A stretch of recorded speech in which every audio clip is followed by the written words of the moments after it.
Okay, finally. Then I guess Ace was, we think, being hunted. There was a Norman Finkelstein in his house. Sorry, fellas, I was stuck in Norman Finkelstein purgatory there. But I thought he was doing. He's coming to Like, get you. what the He's fuck? Slender Man. Would not stop. Like, Okay. So, anyway, before we get into the modern day events of Haiti, I figured we would start with, let's start with the relevant history to the beginning. We'll kind of do a summary, and I obviously, two guys talking history. If you want more in-depth history stuff on what we're going to jump over in this, you can obviously go over there and bother him and say, hey, do more Haiti stuff. So to start, I'll tee you up here. In 1492, Columbus sailed the ocean blue. Yeah. And everything went to hell shortly thereafter. So Haiti is actually where Columbus initially landed, that particular portion of the island of Hispaniola, and he found the Tano people. And they didn't get along too well after a while. At first they got along, and then one of Columbus's ships crashes, and he set up a little permanent colony. The Tano people turn around and kill him. Columbus comes back, sets up another colony, starts killing and enslaving the Tano people. And in very short order, most of the indigenous population of Haiti is wiped out. Columbus claims it for Spain, and they turn around and colonize it until about the late 1640s, I think, if I remember correctly. And it gets turned over to France. And this is kind of where most of what we talk about Haiti's history in relation to the Western Hemisphere starts. French Santo Domingue was 1625 when it was founded. All right, 1625. At least according to Wikipedia. That's just when it starts. The French settlement, at least. Yes. So it rapidly becomes one of France's most profitable colonies, principally due to the establishment of sugarcane plantations. And this is also linked with the triangle trade and the trade of enslaved Africans into North America and the Caribbean and South America. So a very large African-American population is established in Haiti, both enslaved and the local maroon population. And then quite famously, they turn around and they engage in a revolution, a very bloody and violent revolution in the 1790s, which they overthrow the local French government. And France is very rapidly in the midst of its own revolution. So by the time they succeed, around 1803, 1804. Yeah, I think this is probably the interesting part, is that it coincides with the French Revolution and how the revolutionary government reacts to the revolution. Yes, they don't really have the wherewithal to go and retake Haiti. Particularly because, this is shortly thereafter Napoleon takes over, and the French Navy gets their the French and Spanish navies get their asses kicked at Trafalgar, so they can't really get across the sea with a large force too easily. So they settle on a treaty, and they force the Haitians to repay reparations after they have freed the country. In order to afford those reparations, these are crippling reparations, by the way, because it's such a profitable. I also wanted to add, Maximilien Robespierre, he ended slavery in France and all of its colonies, and I think I've heard it's in response to the revolution in Haiti, but I don't know if that was just a thing that he did anyway. It might have been. It's kind of hard to say. It feels one of those things. At any rate, they can't afford the reparations. In order to try to make money, they invade the rest of the island, which is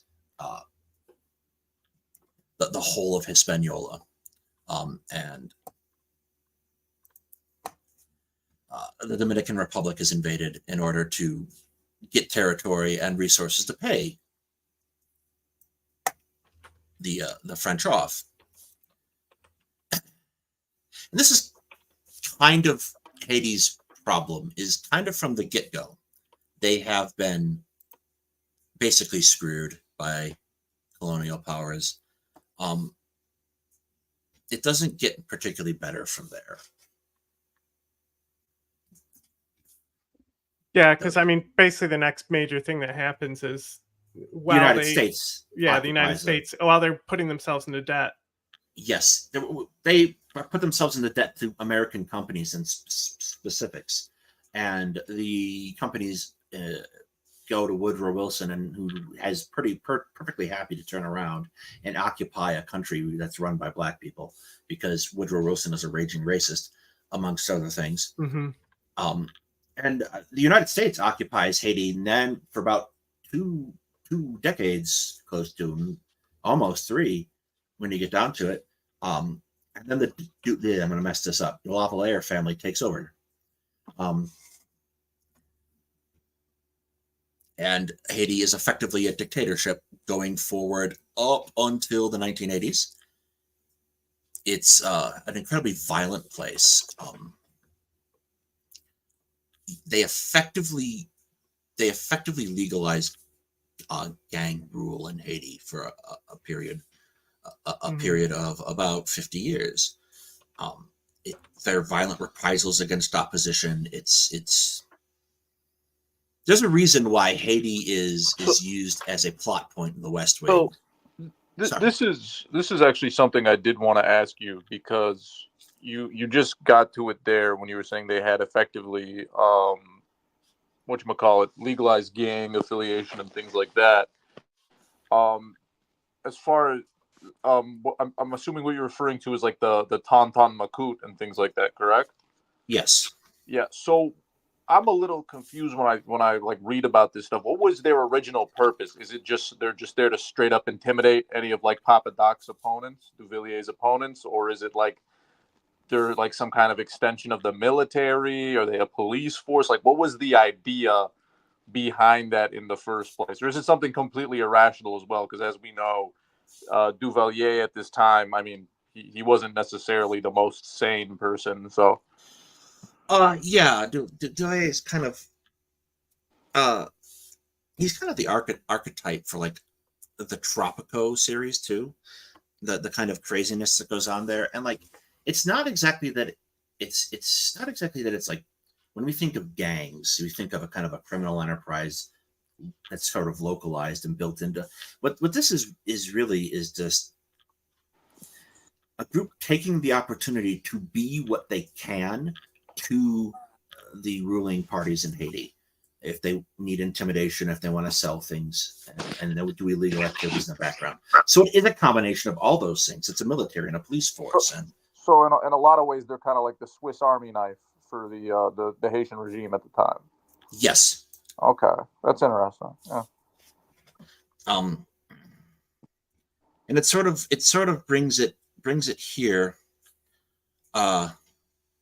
There's been a couple things in the last 2 decades, I think, they kind of talk about. The first is Haiti has suffered enormous environmental catastrophes in the form of an earthquake that is an already destabilized population has never recovered from. There was in 2004 there was a coup d'etat as well, that kind of ended democratic rule in Haiti. Yeah, so they call it's like up to 2004. They call it like it's like a democracy period, but part of that time it's ruled by an authoritarian military regime as well. Yes. So in 2004, sitting president is removed, and a rebel group takes over of Haiti. And the UN decides to intervene at this point, and the U.S. military is involved as well. And it does not go well. Yes, it goes very poorly. For one thing, the president that was ended up removed and was about to be executed, that we spirited away, accused us of kidnapping him, which is certainly one way to look at it, I suppose. Yeah, like I mean, it damaged the it damaged the reputation of the UN. This is a big one that damaged the reputation of the UN and their peacekeeping forces, which is probably why, well, I mean, we'll get more into it, but you'll see the decisions they were making in the modern era with like turning to Kenya. It was a UN mission, but it's like a different kind of UN mission, and like kind of putting the US kind of to the side and not involved, Which is why, me personally, at least, I found it really weird when people were getting so excited that like, the UN or Kenya or whatever was finally going to do something about Haiti. I was just like you guys not realize this happened before, and it didn't go so great. Like it was. Well, I'll say, and James might bring in more of this later. Kenya is probably one of the more reliable parties in this regard. Yeah. They have the necessary experience, I think, to do the job. I just don't think they have the freed up resources to do the job, to be perfectly frank. I mean, I don't know. This is definitely more opinion than anything, but I would trust the Kenyan military to do this job. I don't know if I would trust the Kenyan police. Yes, the Kenyan military has pretty extensive experience dealing with. Yeah, I mean, they've been in Somalia since God knows when, and I don't know. But the police, it's like I think this is clearly a situation that's gone beyond something the police can handle. So. Yeah. Now, go ahead. Oh, if we'd actually like gotten our shit in gear and moved last year, or even just a few months ago, Kenya's police forces, they're not equivalent to its army in any sense, but they probably could have handled stabilizing Haiti, right? Because they needed here a few infrastructure spots and free up Haiti's police to actually do their jobs. But right, and that was actually, you just mentioned something there I did want to get into. That's kind of like the crux of the reason why this issue has gone on for so long, is that I believe a lot of the fuel depots in Port-au-Prince are controlled by the gangs, if not all of them. Yes, now very much so. But before we get into the leading up to more the gang period, there are just a few things I wanted to mention, like like we already said, the Columbus thing. I also, this is something that, so there's these allegations of cannibalism that come out of Haiti sometimes, right? And yes, and largely there's not a lot of evidence to support it. The evidence is very limited and circumstantial, and it does not actually, like, it doesn't prove one thing from another necessarily. And people say that it's like it's to make them look like savages, to make them look like lesser humans, to dehumanize them and stuff. And I was reading about the slave era under the French, and I read that they literally sent dogs and ripped slaves apart and had them eaten by dogs in front of other slaves. And I was like, just a comparison is like the brutality there. It's like, that's not like, I think eating people is not so bad if you're ripping people apart with dogs, Well, the thing I would point out about slavery throughout the Caribbean in particular, because a lot of it's sugar plantation based, is it's brutal in a very different way than we're taught about chattel slavery in the United States. So there's a kind of unique horror to United States slavery in that it became self-perpetuating. This would never have happened in the Caribbean. On top of the already brutal treatment that the slave masters visited upon the enslaved, the conditions in the sugar plantations would basically just consume and kill slaves very quickly. They had a lifespan of maybe at most 9 years expected lifespan. And you're right. The slave taskmasters engaged in absolutely horrific behaviors. They just massacred people.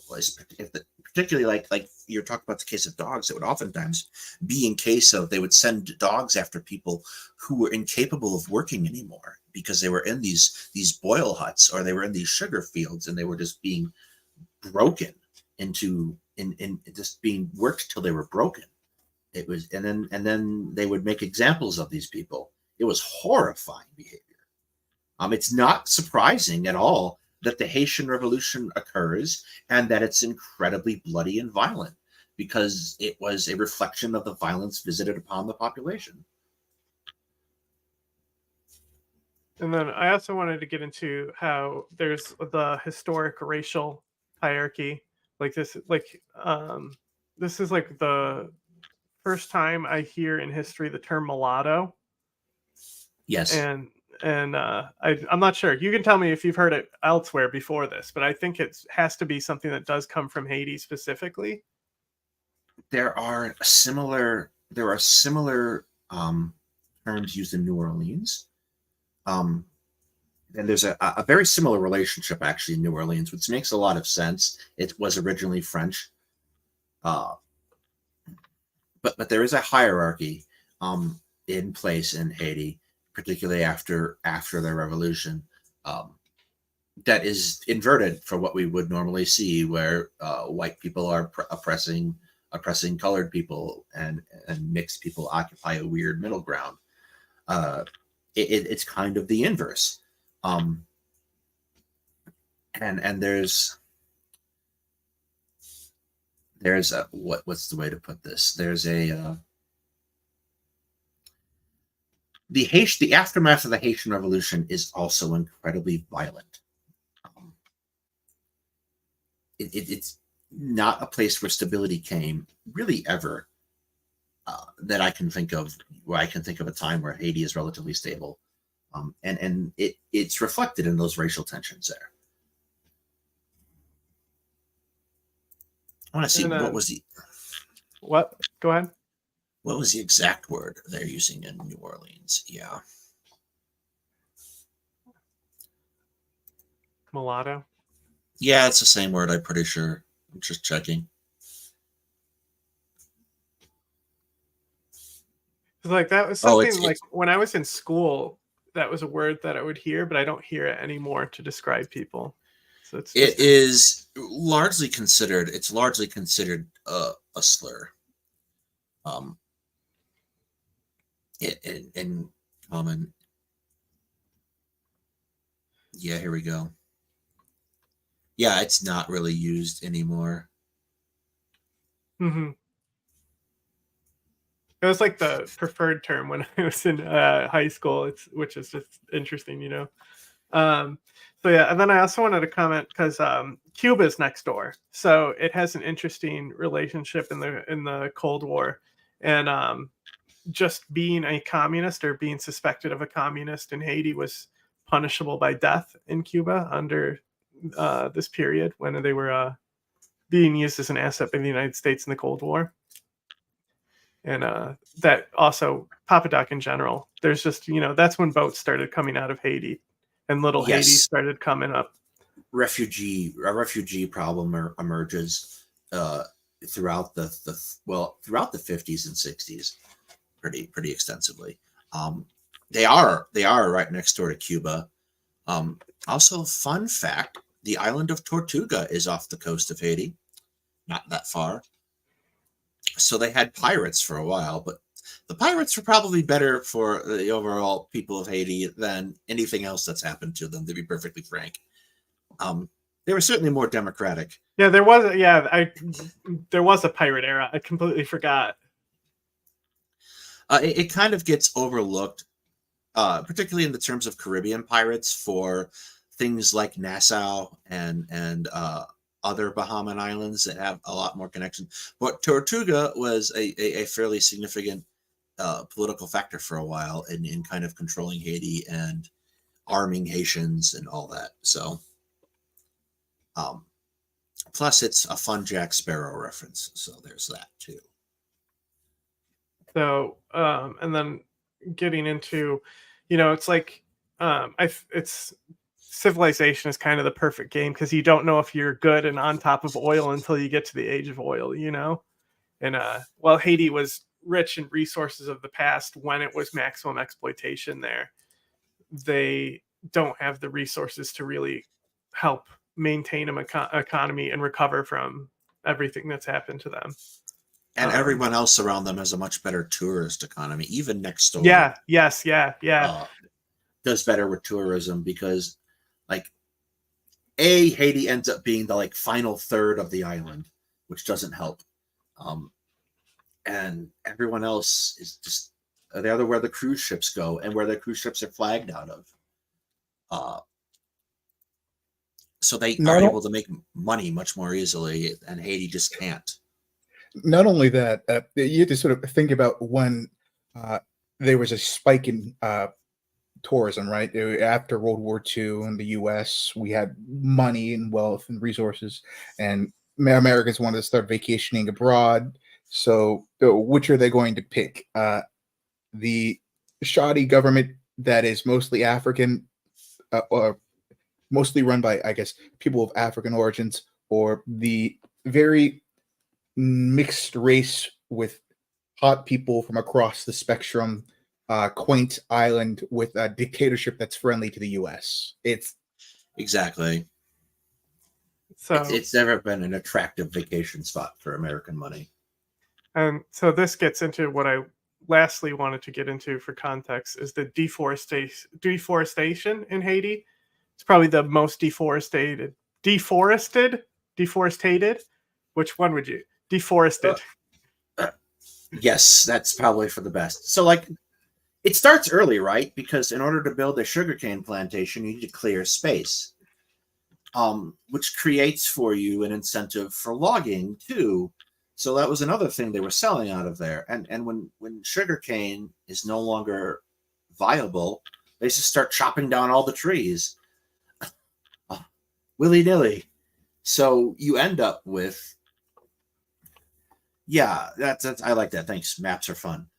Yeah, a lot of Haiti is kind of desertish now, in a really real way, because they do not have greenery. It's gone. They cut it all down, because they were trying to get ahead of their economy.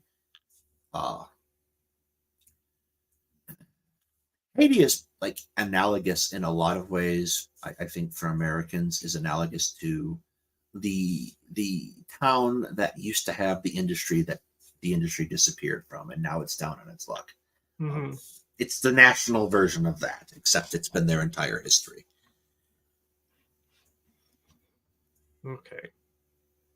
Now, let's lead up to, I mean, we already introduced that Papa Doc introduces the gang warfare. And basically the gangs start integrating into the government, and this leads us up to the assassination. Yeah. Because we left off with the earthquake, so. Yeah. So the earthquake was, it was 2010. It kills 250,000 people, and there are associated other problems like cholera and disease and all these things you might expect from a place where its infrastructure and its plumbing system just exploded. So, what has been happening? Haiti is open for business.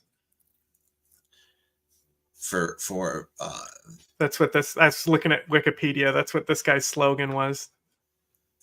Yeah. So in 2021, the sitting president was assassinated. This was middle of 2021. A group of foreign mercenaries,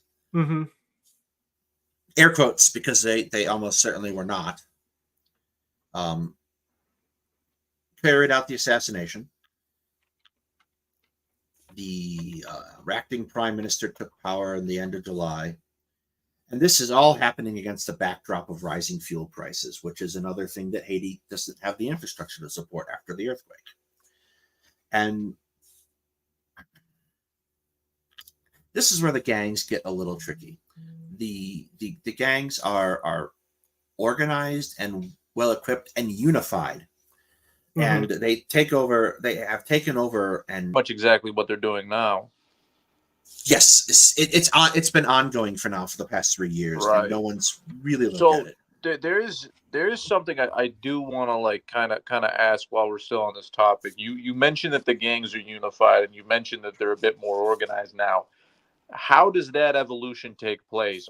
Do we know what events, like specifically between the time of Papa Doc and Aristide to the time of like the earthquake? What events took place that I guess led to more like organized and powerful gangs in the country? Well, delineating between which ones are gangs and which ones are revolutionary groups is kind of tricky because they all Yeah. act the same. Mhm. But what's the word? The chimers. Yes. The So you could just call them that. That's what they are. They're neither a gang or a revolutionary force. They're the chimera guys. yeah, they're basically what's happening is they are realizing that they have opportunities to take over, and they are deciding, and they're making a series of choices, particularly from 2004 onward, where where the coup happens and government is taken over. They're making decisions based around the fact that succeeding governments are increasingly weak, and the police aren't able to counter them, and they recognize that they have more to gain from one another. Well, also, I wanted to add the president who was assassinated, the guy we're seeing right now, Barbecue, he forms G9, which is 9 different gang groups that come together. He was actually promoted by the previous president. He was the right-hand man to the previous president. This was very out in the open. And I forgot what the rival gang is. He was basically like a hitman for the guy. Yeah. Like... He was like, what's the fucking other gang? It's like MCAST or something. Yeah, there's I don't know. Do the Mauzo 400 or 300? I forget the number they use. Do they fall under the G9 or are they their own thing?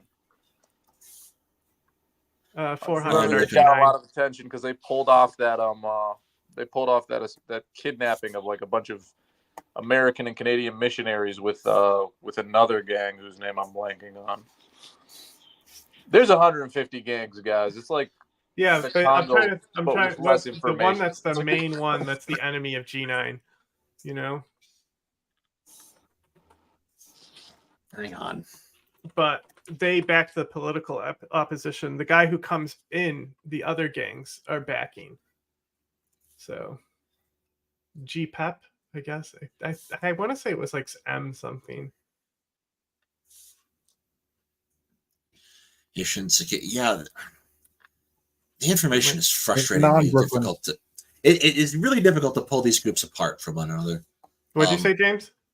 Non-Brooklyn gang. It's like the Syrian civil war on crack. Well, that's the thing is that it largely does fall into these two sides of the aisle where it lines up. Haiti's politics are completely integrated with gangs. Like, there is no solution. It's like going forward without Hamas being involved in a government in Palestine, right? It's just not going to happen. The gangs are here, and so because the rival gang to G9 was backing the previous president, not the one who got assassinated, but the one who just resigned. The one who's stuck in Kenya. Yeah. So it has been largely, almost two sides of the political aisle and two sides of the gang aisle aligned broadly. But, there are different rivalries in between these gangs because of how they make up themselves.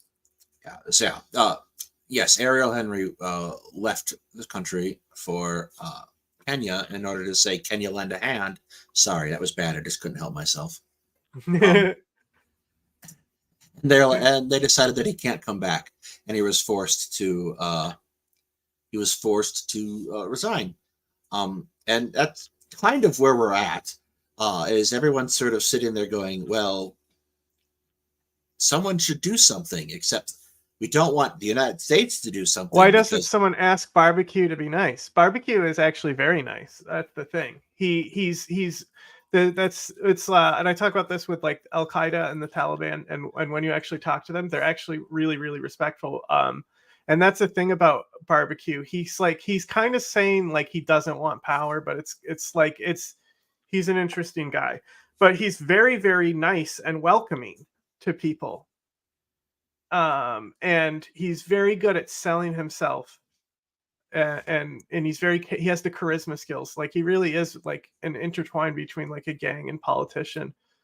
But that's the thing is like it's like when you look at some of these guys and they are so nice to your face, like, and then you're knowing like this guy is like known for like weaponizing rape as like a tactic, and then Yeah, he's here giving me juice, you know.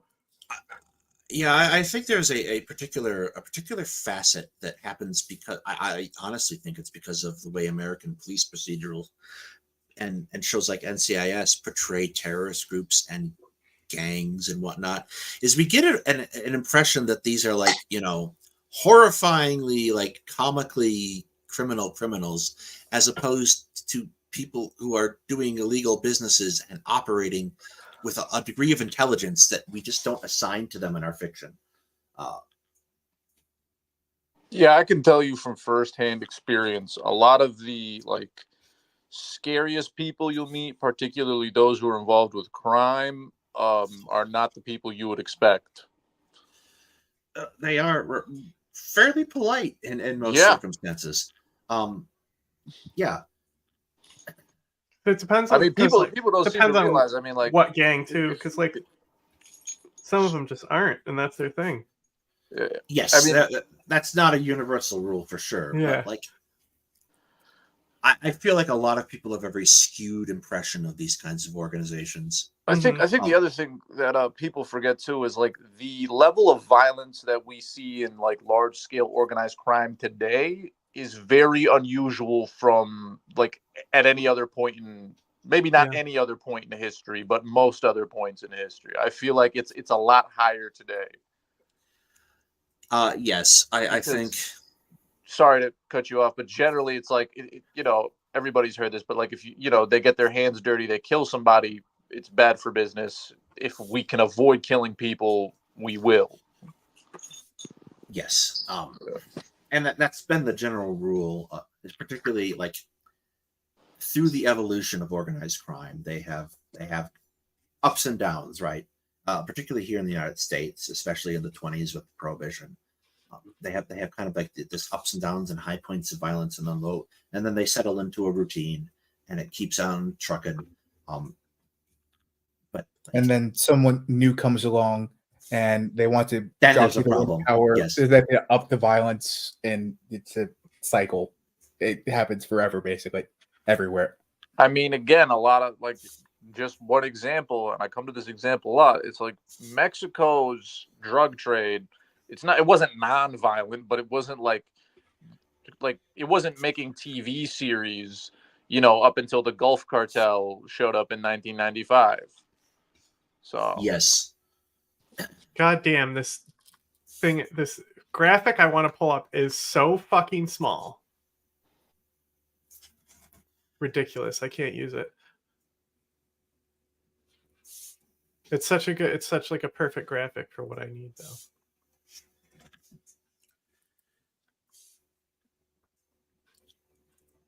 So as far as I am aware at this point, running up to the present day, the 20th of March, most of the embassies in Haiti have been evacuated.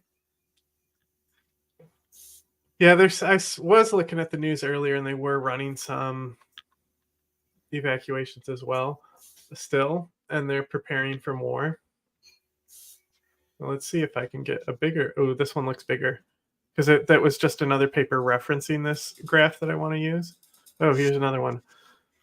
Okay. Oh, this one's so good. Okay, so now this gets into I think the main thing that really defines what's going on in Haiti.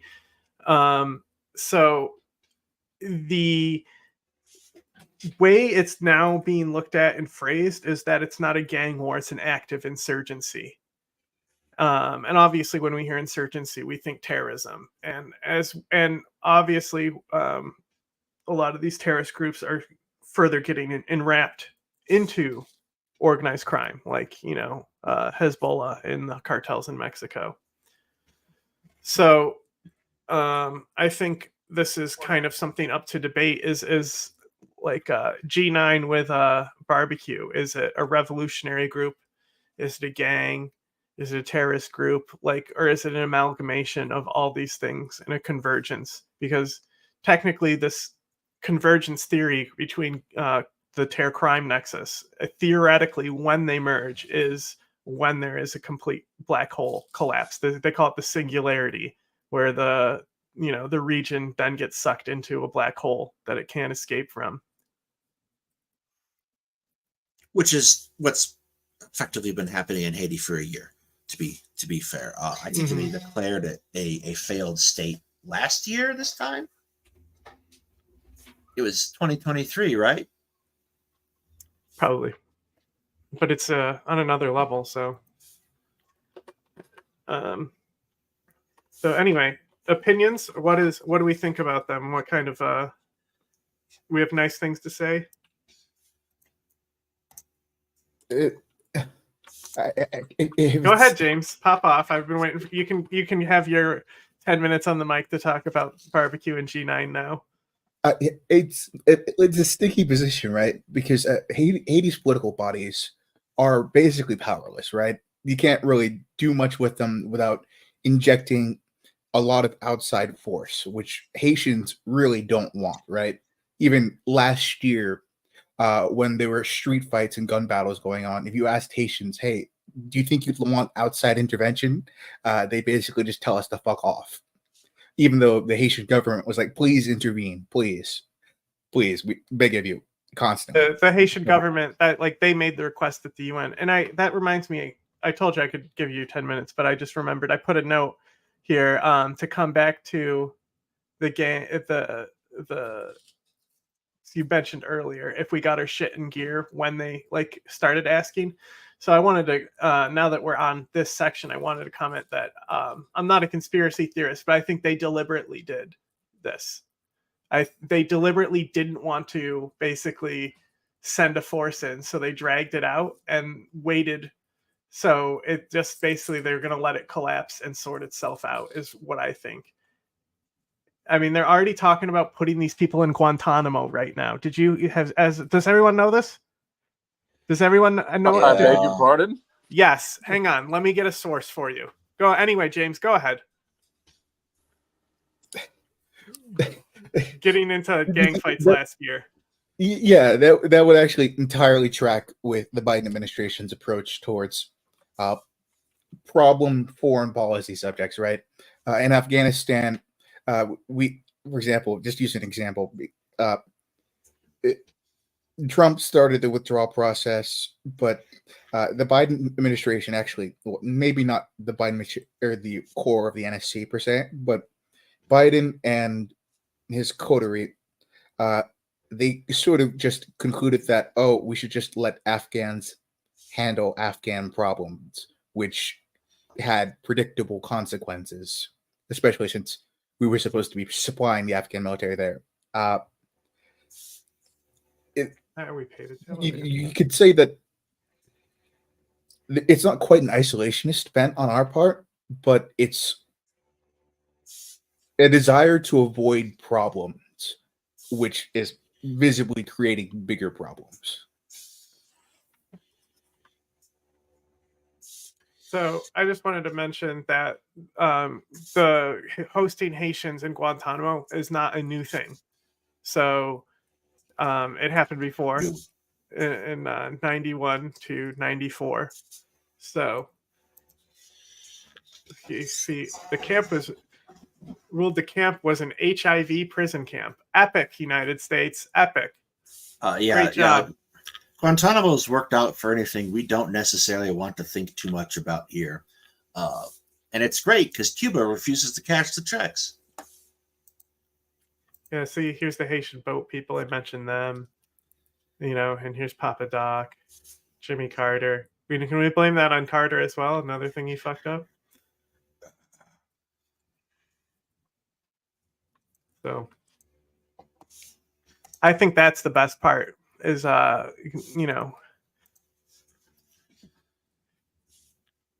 maybe if we didn't still have people there, you know, Guantanamo wouldn't have such a bad reputation to make this seem like the worst idea you could possibly do. Is because it's funny because you see the British, they're like, we're gonna get a boat and put all these refugees on a boat and just float them out into sea, basically, you know.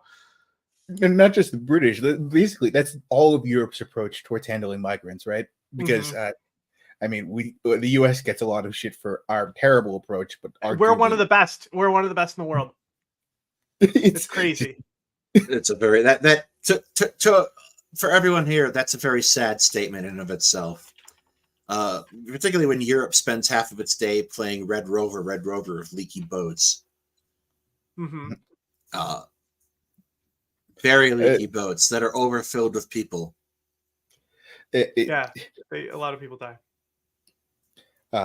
You have to actually ask yourself, it's depressing when you have to ask, are more Syrians dying in a given year from Assad's war against the country or European countries just pushing them out to sea to drown? It's just, what the fuck?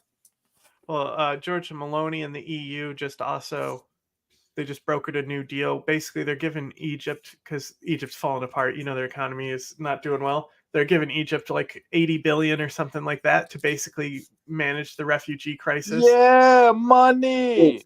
Just like how they used to pay Haftar to kill the Libyans before they get to the ocean. Or the sea. The sea, sorry. You guys know that this is unrelated as fuck, but you know Haftar's son is responsible for one of the like largest bank robberies of all time, specifically silver. I think it's the largest like silver robbery of all time. That is so on brand for Haftar and his family. I know. He's like, silver chains only. I'm still a religious man. I don't wear gold. They're like, dude, we just saw you kill a guy at the dinner table. What the fuck are you talking about? It's like, but he has standards, right? No, he doesn't. The Haftar family is worse than the Gaddafi family. No gold is a standard. It's not a good standard. I think it's hilarious that like I really do find it funny that Haftar got like captured during the war against Chad because he was too busy boning his mistress than actually doing his job. Wait, he wasn't even there. No. His army, or rather, his division was fighting, right? But he was too busy hanging out in a desert pad boning his mistress while his guys were fighting and dying and getting crushed by Chad. Basically, so the Chaldeans came and grabbed him while he was clapping cheeks? Yeah. It's so fucking Haftar. Jesus. That's hilarious. Hey, look, I finally found a good graphic for what we were just talking about. So this is immigration. Blue is the best. You could get dual citizenships for both countries, right? So like only this side of the world is the part of the world that actually like works with migrants and helps them. And like I love that Australia is blue as well, even though their migrant policy is shit as well. Anyway, so this is another thing that we've been seeing is that the GOP is like, you know, talking about how it's going to cause a migrant crisis and stuff. So knowing them, they're going to like basically do a similar thing where they're going to be capsizing boats and like pushing people back. Lauren Southern is going to ride again. So he's going to sail back through the Panama Canal to get there. It's going to be a thing. I'm sure Biden is sitting there kicking himself at this point for not addressing it last year, because now it's going to be a thing, an election thing for him. On top of Israel, on top of Ukraine. On top of Israel, yeah. On top, and Israel is already turning into a chain around. Well, I mean, we still have yet to do a character analysis on Barbecue. I mean, so Barbecue, he requested that. What is it? Aston Tyler. What was the last guy, Prime Minister's name? They're French, so I forget their names so quick. The one who got assassinated? No, the Recently? one after. Henry. Errol Henry. Henry, yeah. Okay, so Errol Henry, that's the main demand barbecue has always had. So when this guy took power, barbecue and the G9, they started rebranding themselves as revolutionaries and spreading this revolutionary message. And I think I've seen James post, where it's like, can we not worship him this hard as a revolutionary, But like when we look at the history of violence in Haiti, there's worse role models, I guess, like what it takes to be a revolutionary in Haiti. Like the Haitian Revolution was led by somebody who owned slaves. He was a free black man who then owned slaves and led a slave uprising because he empathized with it because there was all this racial tension and stuff. Barbecue as well. Barbecue's very similar. He talks about how he literally says we're here to help the black people. When he's saying that, he's talking about fuck the light skins. Which is an easy thing to say in Haiti because they make up such a small proportion of the population. What do we think of this one? Go ahead. They do not like they're such a small proportion of the population. They're a very easy target, and they enjoyed for y'all see this fucking comment? Status. I was letting him talk before we addressed it. Sorry. What is going on here? It's a lot to process. I'm not sure what's worse. I was trying to get a more radical person in here, so I wasn't the most radical out of all of us. You succeeded. Yeah. I mean, I meant like in the discussion.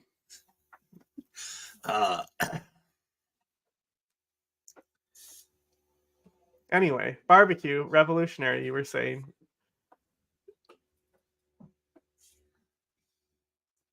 Yeah, I'm sorry, I'm still recovering. Yeah, it's okay. I mean, James, you made plenty of tweets about this guy. He's clearly trying to rebrand himself as a revolutionary, but there's an obvious contradiction in what he's doing. When the gangs are blocking off the infrastructure on Haiti, right? They're blocking food, medicine for Haiti's 100,000 HIV patients, fuel, which is necessary for everything to run. Well, not everything to necessarily, but like it necessary for things to move around or big things to move around. They're blocking all of this off, while simultaneously proclaiming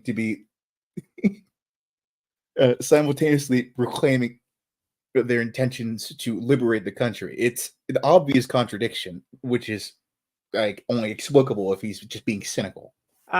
See, and here's where I think I it's not that I disagree, but I also I think there's more, and I say liberal framing as in being nice to him, not like a liberal perspective, but what revolutionaries aren't contradictory? Lenin, Robespierre, the American revolutionaries said they were founding a free country while they had people in shackles. So I think the hypocrisy does not make somebody less revolutionary in comparison to a force like Hamas, where it's more of like all bullshit. And it's really only about, like their Islamic version of dominionism. I think it's a different here, where he does have more legitimacy in this role, especially with the gangs integrated into the government itself. I would say that technically they did a soft coup. They did a bloodless coup. They completed a revolution here. And he was very clear that this was the time that it was a revolution. And I think whether he believes that or not is one thing, but it's another. It's like the Al Qaeda higher ups, how we know that they don't necessarily believe what they preach, right? It's the rhetoric that unifies people, and I think that's really what a true revolutionary is. Slavoj Žižek goes on about authentic revolutionaries and stuff like that. Um, so I think an authentic, really revolutionary is somebody who's a hypocrite. I think to be a true revolutionary, you also have to kind of like die in the revolution, and it has to be like passed on beyond your legacy, and then it gets passed on to like Stalin or someone. Well, I mean, the other thing to kind of point out generally is that hypocrisy is something that people always grab at, and ultimately no one cares about when it's on their own side. In any context, like we're very concerned with the other guy's hypocrites, but not very concerned with our own. So, like, even if Barbecue is a hypocrite, he's not any more hypocritical than any of the other actors that are involved in this exercise. Mm-hmm. I mean, I don't think he's more hypocritical than the government or more criminal than the government at the end of the day. No, or the United States when we're getting down to it. Mm-hmm. And yeah, because I mean, these forces are all implicated in like this. It's like Because we played as much parasites of feeding each other. we played as much of a part as getting Haiti here as anyone else. So, like, probably more than most, to be perfectly honest. And that's the thing is we never really get to a it's like I said, everyone is very concerned with everyone else's hypocrites and not that concerned with their own. Okay, what's the point of dying in a revolution? First, when you die in a revolution, you become deified, like Jesus. The classic example here would be Robespierre, right? So, like, while the French Revolutionary government immediately collapsed, like we wouldn't have like forms of Marxism today, even fascism that came later. Without those movements that were started in that revolutionary period in France. And like that guy the government was totally a terrorist government. They were a revolutionary terrorist government. They advanced banning slavery throughout the world, so like while they're horrifically doing these things and cutting people's heads off, they legitimately did advance social policy, unlike the American Revolution did. The Americans want to act like they're the ones who like projected democracy onto the world when it wasn't. It was because they killed Robespierre in the real revolution. What's the line? If your revolution actually has time or any staying power, it's going to solidify into a government, and then its ideas or whatever ideas it's preaching, even if it doesn't really follow them, they're going to wither and die. Well, that's also why I quoted Zizek, because he has the whole thing with the authentic revolutionary. It's like a quote. He's like, it's just a quote about how they're always skeptical of what comes after the revolution. So they have an understanding that the revolution must go on forever. That's what makes a revolutionary, is that the revolution can't end, because they know if the revolution ends, then it metastasizes something. Exactly. So that's what I mean by true revolutionary is somebody who dies during the revolution. I'm talking about Zizek there. That's literally what happened to Jesus. Exactly. Exactly. Yeah. Exactly. I mean, like, and I think this. And it didn't get out of hand at all. This is why I look at a lot of Mujahideen as revolutionary groups. Like they like you can. That's funny because it's like contrasts with their critical outlook on Islam with the idolatry, and then like they also worship Mullah Omar, right? Yeah. Sorry. So anyway, this was a big demand that he's always had is to drive this guy out of power. And it's when we say it's like, oh, are we supposed to trust him? Does he like money? Are you the United States? Shut the fuck up. Like, all right. So the thing is that I think the thing that I last saw him saying was really interesting. Just he was talking about how just let Haiti do this for once. Let them have their own vote for once. Let them decide for once. Like he's literally talking about advancing Haiti's democracy to the next era. And at the same time, there's like CARICOM forming a transitional government that really Haiti has no say on whatsoever. Which I don't think the people are going to respond too well to that. Yeah, it is weird coming from the security guy, but I don't really think there's anything that the outside world or an international power can do at this point. Last year, maybe, but they would basically dominated all of Haiti's infrastructure. The only way to take it back is by causing a bloodbath, which is not going to help anyone. You sort of just have to let barbecue cook. We should also talk about how he got his name, because we have the watermelon salesman, we have the hot dog salesman, and then we have the chicken man. Did he sell chicken? Was that what he sold? Yeah, barbecue had a chicken stand. Yeah, so you have all these guys who started with simple food stands who end up being dude. Okay, so me and Uday were talking about this the other day. Modi sold tea. Okay. All right. Fucking barbecue sold chicken. Erdogan sold watermelons. Okay. Prigozhin sold hot dogs, allegedly. A lot of what's said about Prigozhin's story is like half truths, if not just all lies. But allegedly, he sold hot dogs. So we're looking for the next great revolutionary among food truck vendors. Mm-hmm, so, like, dude, what all I'm saying is we need to make like a database of all the food vendors worldwide and monitor, because we gotta figure out what the fuck's going on. My question is does he just claim that's how he got his nickname? Because everyone says that he's known for burning people alive in their homes, and so it's like, which one? Yeah, which one is it? I think this is him trying to use his charm and like honestly down. If you've worked in the service industry, you can reasonably see why it could be both. Here's the thing. I mean, that's true, bro. I've worked with some tap people on the line. You know what I mean? Like some absolute goons, bro. Here's the thing, though. Of the four names I mentioned, there's only two of them, which are Erdogan and fucking Modi, that we actually have pictures of, like, selling their product. Like, we have a picture of Erdogan at, like, a watermelon stand. There is a picture of Modi, like, at a tea stand. You know? I've never seen... Well, no, okay, to be fair, though, Prigozhin was 100% a caterer. Prigozhin absolutely was Putin's caterer before he was in charge of Wagner. So that's true. That's true. He was 100. We don't know about the whole hot dog thing. The whole hot dog thing might be bullshit. Like the whole thing where he's like, "Oh, I was making the sauce in my mom's house." Like, shut the fuck up, Prigo. We know you weren't doing that. What about this mysterious picture of Erdogan sitting at the feet of Gulbuddin Hikmatyar? Huh? This is probably that's extremely cursed, inexplicably cursed.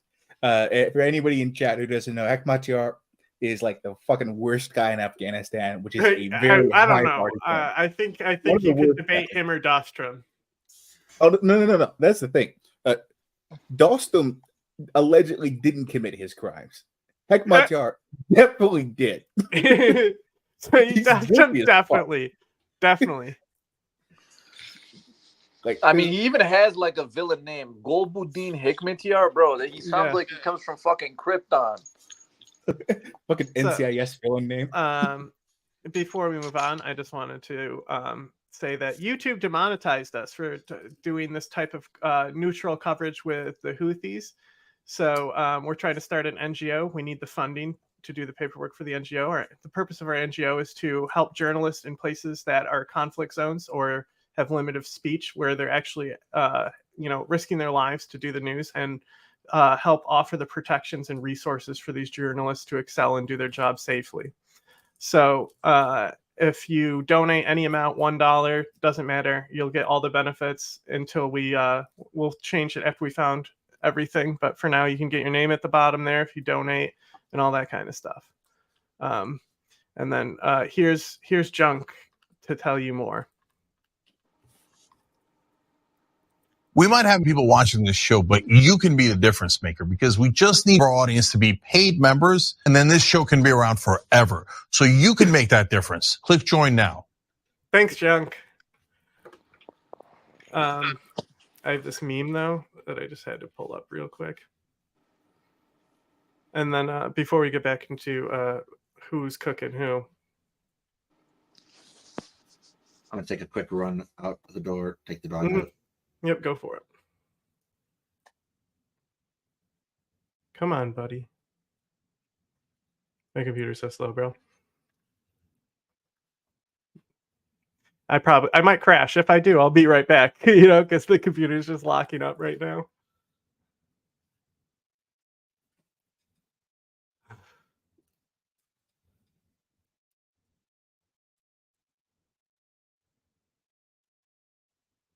Okay, still here. Epic.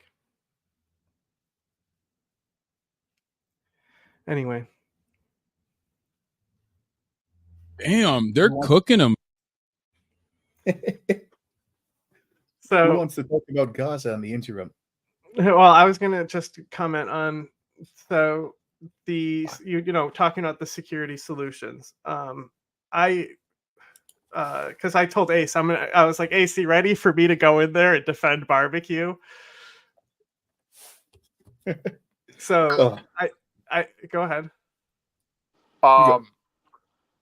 I mean, as far as barbecue goes, have you seen the Vice documentary about him? They got like this one guy to like fucking follow him around for a couple days. I was just I don't know if it was Vice, but I watched a documentary on him earlier, and it was when the previous president was still alive, and it was very interesting. But I think also another one autoplayed that might have been Vice, but it's mostly in French, so I'm not listening and I'm doing work in the background. All right. But in any case, as far as barbecue goes, he's a very he definitely has that revolutionary pizzazz to him. You know what I mean? Based on what I've seen in his I interviews think so. and stuff, he's very much like he's definitely he's for sure trying to give off that impression. From what I can tell, there is like a very he's almost like Castro when he fucking visited New York for the first time. He did this thing in his interview where he's walking around, he's just wearing like a shirt and pants. He doesn't have a bulletproof vest on. And like, I think the interviewer asked him something about why he isn't wearing a bulletproof vest. Rookie mistake as an interviewer, by the way. Never ask, all right, of like, someone, who's been in war or whatever the fuck, why they're not wearing a bulletproof vest, because they're going to dunk on your ass like Vince Carter, okay? What happened was he asked him, "Oh, why aren't you wearing a bulletproof vest?" He's like, "Does it look like I need a bulletproof vest? These are my people. This is my community. I take care of these people." Da, da, da. It's like, damn, all right. Like, it's kind of like it's the same shit that happened in New York. Like when fucking Castro visited the UN back in like the 60s or whatever. Some interviewer asked him like, "Oh, we hear that you wear a bulletproof vest." And he like unbuttons his shirt. He's like, just to show that he's not wearing a vest. He's like, "I don't need to wear a vest. I have a moral vest." It's like, so barbecue's definitely got the revolutionary pizzazz about him. Me personally, I'm not going to call the guy revolutionary. I mean, maybe by Haitian standards, he might be. I don't know. He seems to be at the kind of crossroads of a lot of suffering. And this is kind of my problem with a lot of terms like revolutionary and, just a lot of things that come with armed struggle in general is, the more you read about this stuff and the more you research this stuff, and mandatory Dune reference, this is something Dune gets correct, is any group of people with guns, including the state, like state armies and stuff like that, usually not good people. Individually, they're probably all right. They're probably good people. They're probably all decent on their own. But when you put them into this like amalgamation of people with guns, they usually end up like the sum of their parts end up committing horrible, horrible, horrible things. And this goes for everyone everywhere. This goes for Haitian gangs. This goes for like Palestinian groups in the West Bank. This goes for like Israelis in Israeli settler groups. This goes for fucking Somali pirates. This goes for Sahelian jihadists. I mean, obviously they're not all the same. This goes for like Kurdish militants, the Turkish military, all that shit. Obviously they're not all the same degree of bad, but they're all some degree of bad, and it's mostly bad. You know what I mean? Even though you can understand, I'm not trying to like pass judgment or anything. You can understand their motivations. You can understand why they do these things. Ultimately, in a lot of cases, it's just a necessity. Like, it's just what it comes down to. Sometimes you have to do that. Sometimes you are going to be a bad person, like just for the sake of making it another day or whatever. So, I mean, that's just the thing at the end of the day. But I don't know what I want to understand is, like, who are the people calling him like, are there any, like, I'm sure there are people in Haiti. Oh yeah. No. who might see him as a that's what I was looking revolutionary. into. I was looking into like some of the like certain media platforms, and they not any, you just look at who else they follow and work with, and you can just be like, oh, it's those people, right? So I think a big thing though is, especially in America, the romantic nationalism here is extremely tied to romanticizing what a revolution was and romanticizing what revolutionary is. When revolution is, there's an echo on someone's end, John. It's might be. Let me know if it's going, because it might just because Ace is on his phone and stuff.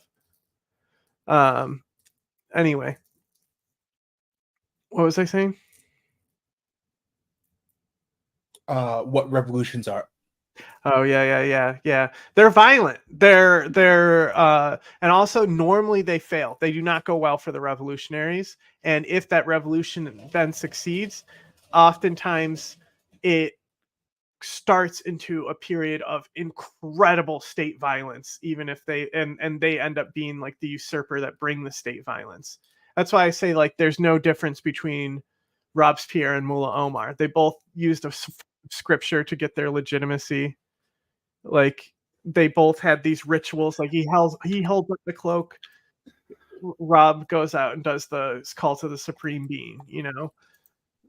I mean, I'm more so interested in, like, kind of the Haitian perspective on barbecue, particularly from Haitians who may like it, because I grew up around a lot of Haitians, and my understanding is like the gangs are viewed somewhat like ambivalently. Like, it's just like kind of a part of life. Like, sometimes you may need to go to the gang for protection. Sometimes you may really fucking hate the gangs because they like stole your motorbike or whatever. It's kind of just viewed as like a facet of everyday life. I'm sure, like, there are a lot of people that I've talked to who are like, yeah, I would rather we didn't have to live with them, but we do. And then there are some people who even see them as like a pro. It's like, nah, like, this is like, this is a pro for us. We have like protection, we have food, but again, it's just viewed very kind of as is.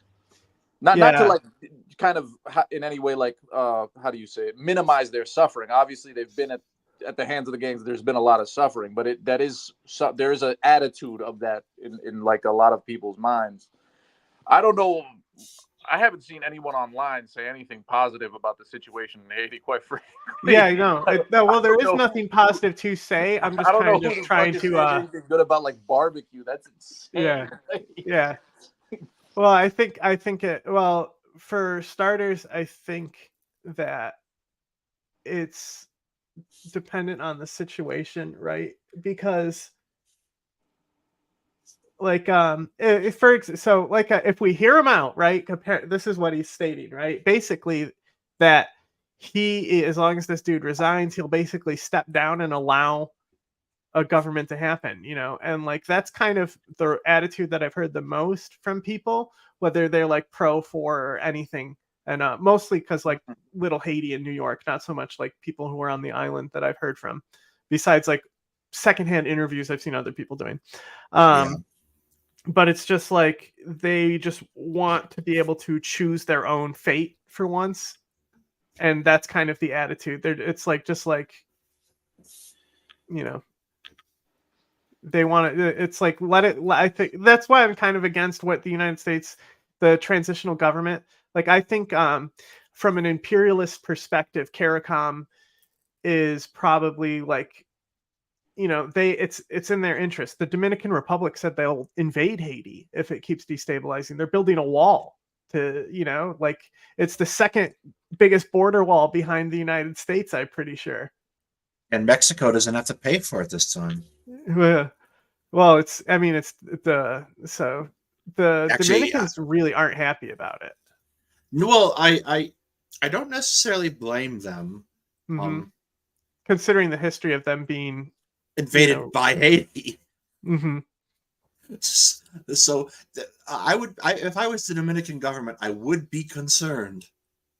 I don't think though that necessarily the Dominican Republic can stabilize the situation any. Like I feel like they would have almost as bad a time as anyone else if they went in.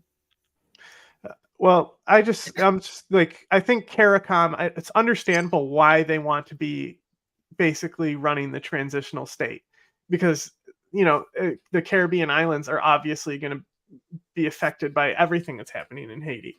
So they kind of, so like from an imperialist perspective, for them, the safest thing to do is basically just, rule over Haiti and contain it. It's like they don't have. If you're CARICOM, what is in it in your interest to build up Haiti and actually stabilize Haiti? Like, what is Haiti going to give CARICOM in return? What does Haiti have to benefit CARICOM? Like, materially nothing. Just the only thing that it does is governments are paranoid of the contagion of violence, right? Especially if they're tiny and have militaries and shit. We just like most of them. That reminded me of a joke I was going to tell you. I was going to ask how much of this is Thomas Jefferson's fault. Oh, probably all of it. Because like he's the one who like came up with the whole "we have to contain the slave revolt" thing. Yeah. So to be fair, the United States like looked at the Haitian slave revolt with a fair bit of concern. I bet. A fair bit of concern was involved there. It was the South especially.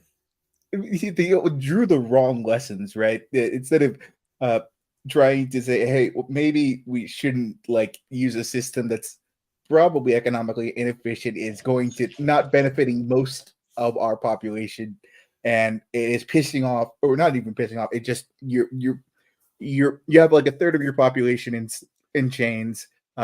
Another third of it is broke as shit because the bottom third are in chains and they can work for free, and the people above them can't compete with free labor. So maybe you should, the lesson they drew from it should have been, okay, maybe we should, I don't know, choose an economic policy that is less likely to get us beheaded. But TJ wasn't very. To be fair, even the neo-Confederates of today, who, if you've observed my Twitter interactions, I have a constant fun with. Even the neo-Confederates of today don't seem to have learned this lesson. So, I think the United States definitely has learned its lesson with dealing with Haiti, and that's why they're like, we're just going to fund whatever happens here. What we don't want, just leave us out of it, guys. But that's the thing. It's like Kenya. What would they get out of it? They would just look really good on the international stage. Kenya is developing. They're probably going to be the central power in East Africa. There's kind of a competition between like states like Rwanda and Kenya, but I think Kenya is just naturally eventually going to blow them out of the water and just be the dominant power in that region. Rwanda has an inbuilt brake system in their ability to develop. I think that because they're going to hit very soon. They're very small, and they're trying to compensate. They're trying to compensate for their size by trying to grab bites out of DRC, which we talk about a lot. Yeah, for the folk who don't know, or probably most 99% of people don't know because it's never really covered anywhere. Actually, we cover it. Like Ace does a story on the DRC, like every LPEC. Look, people, man. If you want to be up to date on the DRC, we're the people reporting on it. The situation pisses me off so much because it's so fucking blatant, and nobody is saying anything besides like the fucking State Department every like be like a lot of the PSL types are always talking about it, which is interesting. I think it's like there's this it's not so much that people are actually talking about it, there's this like now that everybody's like aware and woke and their like third eye is open and shit, People like say that there's a genocide going on in Congo and that we need to like pray for the Congo and shit, and like all this fucked up shit is happening because of the minerals, but they don't say anything else. They don't Yeah, explain anything. But they don't say have that on their cell any phones. other context. Look, man, I don't blame them for saying it on their fucking cell phone. Look, like, you know, there's no way around it. You know what I mean? Like, Yes, you're yeah, gonna I have know. a fucking cell phone, but like, But it's funny. it is funny. But it's like they never add any context. It's like, dude, you're talking about a country with 120 armed groups and maybe like 100 different valuable minerals. Just blame one or two of them. Just add like research one or two of them and then blame everything on that one or two. Blame it on the my for all I care. Like, you can't just sit here out here giving no context when there's that much information available, you fucking slob. Like, I prefer to blame the Belgians.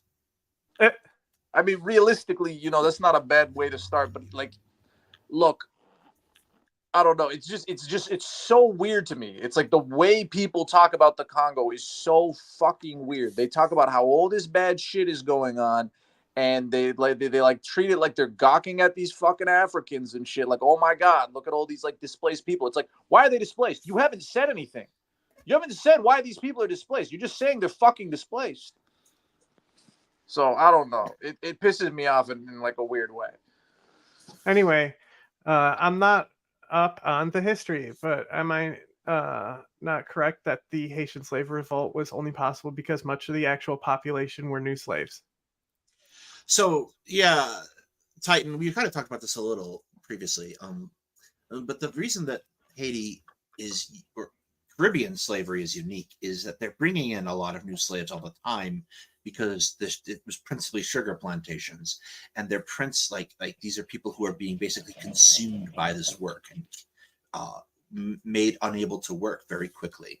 So you see a very large influx of slaves, and there's race mixing, and the Haitian Revolution is largely able to happen because yes, there are more slaves. The population of enslaved individuals on Haiti to enslavers shifts in the 1780s and 1790s to be the majority is enslaved people. So eventually they realize they're in charge, or not necessarily in charge, but they have they're positioned to start rebelling, and they do so.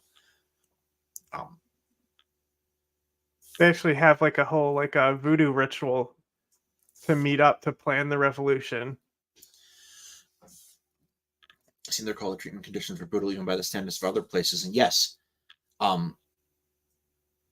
well, more slaves were killed on a regular basis. Yes, not necessarily that more slaves were killed in the revolution, because there aren't that many other examples to go by. Oh yeah, because it's the largest slave revolution and also the only successful one to ever happen.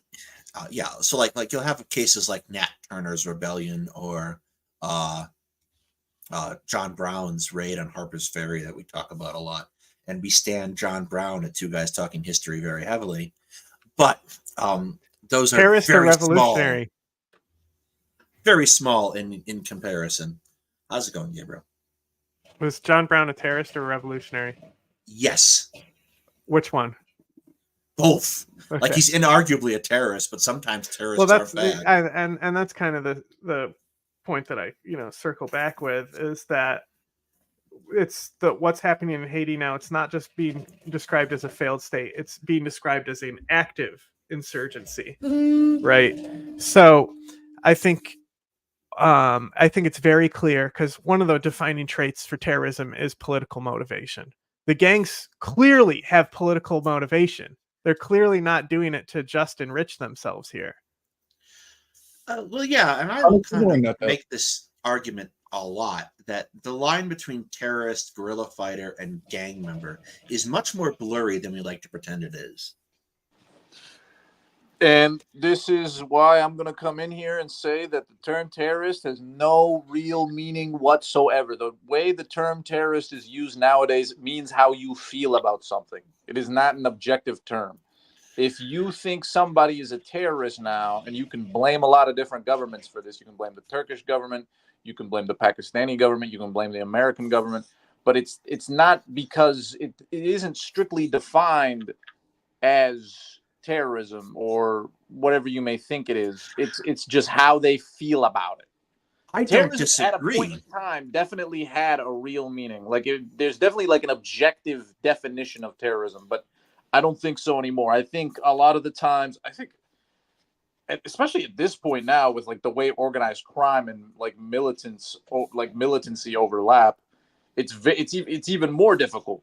Like as far as we may know, that like terms like militant may not even really mean much in the future when there's like more, or if there is more overlap with organized crime, I should say. I mean, it's Yeah, like trying. It's like We'll get back to you. Yeah. No, go ahead, James. Can anybody tell you the difference practically between Hezbollah and, I don't know, the Sinaloa cartel, right? Not much. Don't they work Really together fun. now? Yes, they Yeah. do. Yes, they work And together. that's why Hezbollah is always my point, is because Ace and I define them as a crime group. Because where is the terror attacks that they're doing? Shooting mortars at Israel? Come on. That's not a terror attack. Shut the And fuck I up. think, well, here's the thing too, and this is why I do like the term militant and the term militancy.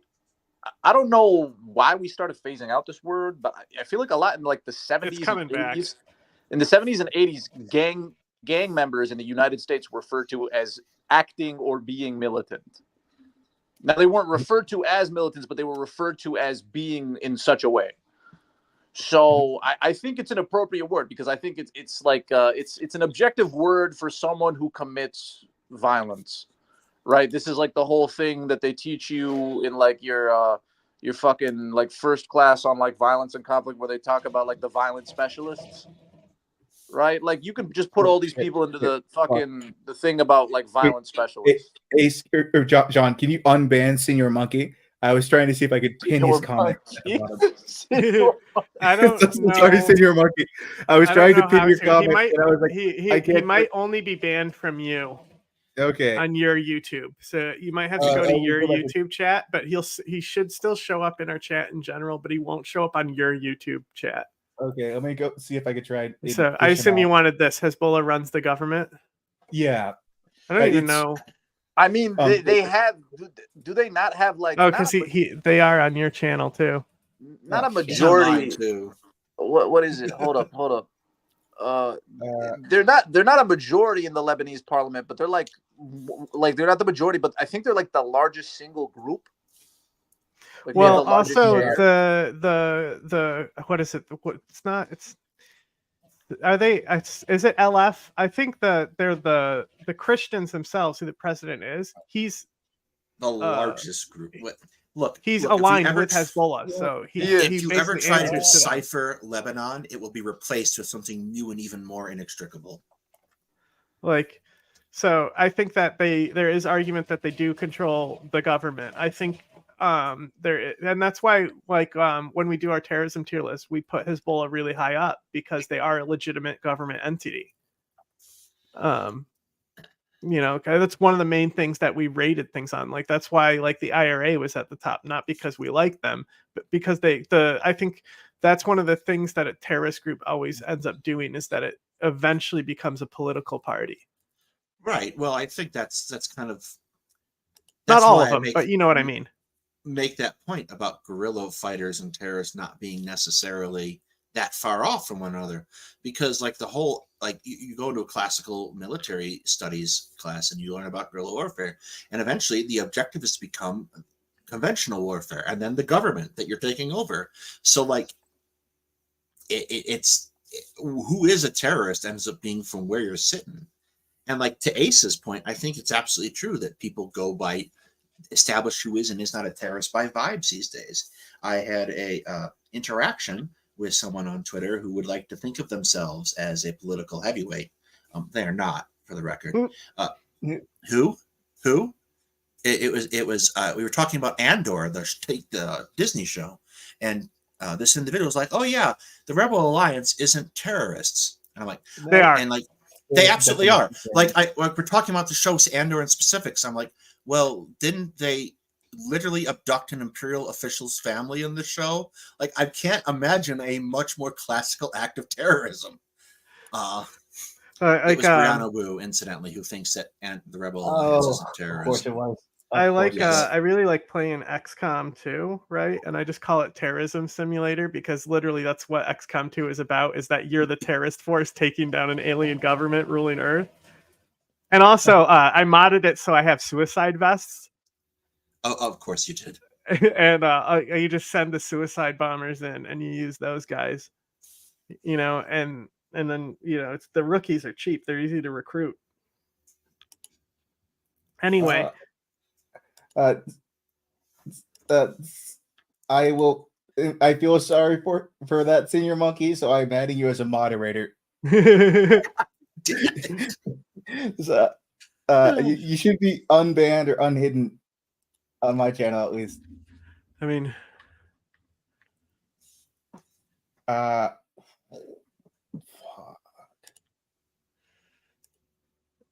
you tell me.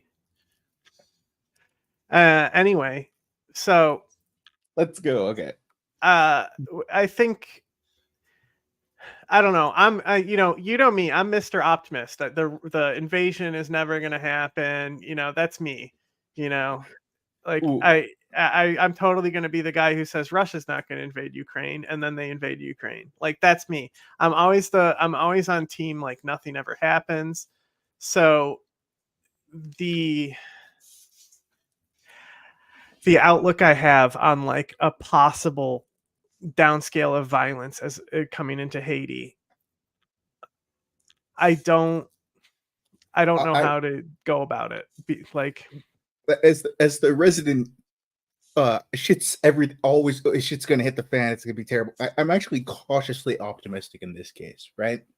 You're screwed. Not for the current humanitarian situation per se, because the gangs holding infrastructure is gonna kill probably at least a few hundred to a few thousand people in the short term. But it looks like the Caribbean governments and the U.S. government are folding pretty quickly to the gangs, right? they should. I think that's the best policy. Yeah, kind of have to fold and say, "Hey, we're not going to make a new government. We will help you run elections where you guys can put forth your own candidates, but we're going to leave it all up to you. And we'll help you like set up the infrastructure. We'll try to clean up the mess that you've made without like trying to take over shit." But yeah, well, so to the invasion would have happened from the Dominican Republic. They were the ones talking about invading, and I was trying to I literally can't. You know how I said I'm about to crash? I can only have this screen open. I can't open another tab. It just infinitely loads. But another country, I forgot which one specifically, but it's near Ghana. They sent people not that long ago. They sent resources and I think food, maybe troops and stuff right before all this shit went down. They were like, we're not waiting anymore, and they sent like a few dozen people. What is it? Cote d'Ivoire? Hang on. Cote d'Ivoire. Cote d'Ivoire. Ivory Coast in our language. It wasn't them. That's it was a small. It's like That it was one of the smaller ones. Hang on. Senegal. It's definitely from Frank Afrique. I want to say it was Benin. Okay. Yeah, That's they fine. sent some people. Oh, yeah. Benin offers 2,000 troops. That's a little weird. They have a few problems going on just to their north. I'm not sure what they're planning there. Hey, shout out JNIM, dog. Open up 2 fronts. Fuck. I'm fucking around, but like that is a serious problem if JNIM does like really actually like not this little tit for tat shit they've been doing the past 2 years, like really actually take a foothold in Benin and Togo. Shit is about to get real, and I like, dude, I'm gonna be, and you know, it's gonna suck for people like us because we're gonna be stuck explaining to people what the fuck JNIM is. Mm-hmm. So I guess they were involved with the last one too. The last UN mission, they contributed 32 people. Well, I want to get to Etzel's point here. Is Kenya deploying really considered an invasion? No, Kenya was requested by the previous Haitian government. What the fuck is Jane in? That's a question that would be worth pinning. It's okay. Hang on. No, I got an answer. I can answer that real quick. I got something for it. It is a guide. It is guide, not my people. It is guide. Guide. Yes. Yeah. He's pretty much right. It's Al Qaeda in like in Northwest Africa, basically. Like, Yeah, the Jainim, what the fuck? I'm gonna butcher the Just what is it? the Al Qaeda coalition of West Africa. Yeah, it's what I probably call them. faster, everyone, to just say where Al Qaeda doesn't have a franchise now. Yeah. I think the independent principality of Sealand is safe. oh well, thank fucking God.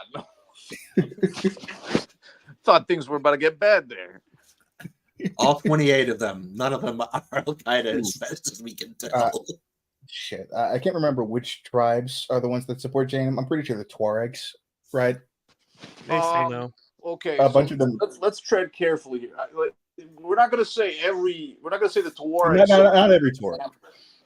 What? There's just you're right. Like not every Tuareg. There are certain subsets, not even certain Tuareg tribes, certain subsets of Tuareg tribes who benefit from supporting or kind of like, letting slide what JNIM does. And the same goes for other groups like Fulani and like, who else? Like the Dozo, stuff like that. Now, this is actually a very interesting topic because, and this we're gonna have to. I've been trying to find someone who actually knows about this because every like Sahel expert I talk to is not like they know about the Sahel, but they don't know about these dynamics. Where it's like this is something they do.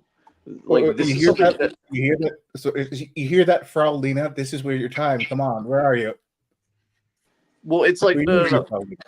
because this is a thing that like a lot of these jihadist groups in the Sahel do is they plan massacres and like executions to sow discord between neighboring groups, and it makes it easier for them to recruit people from certain groups or people from certain large families within those tribes, things like that. It's a really it's not complicated, but it's very interesting and it's very hard to explain to like a Western audience, I feel like, especially like a lot of this African like tribal violence kind of goes over people's heads in the wrong way.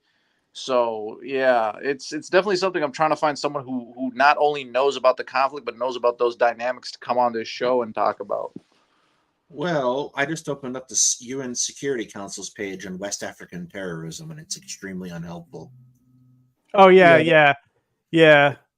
This is a paragraph. Come on. Yeah. It's. Oh, I can send you way better stuff than that, man. I mean, we talk about it enough. Where who actually we watched News Borat and he didn't have bad coverage of it. Really? Yeah, it was still angled in a specific like framework. Like what kind of framework? I've never actually watched his videos, but I just see him a lot. Oh, News Borat? Like a clip or two. Yeah, I've seen like a clip or two. Oh, because when we make fun of him and stuff.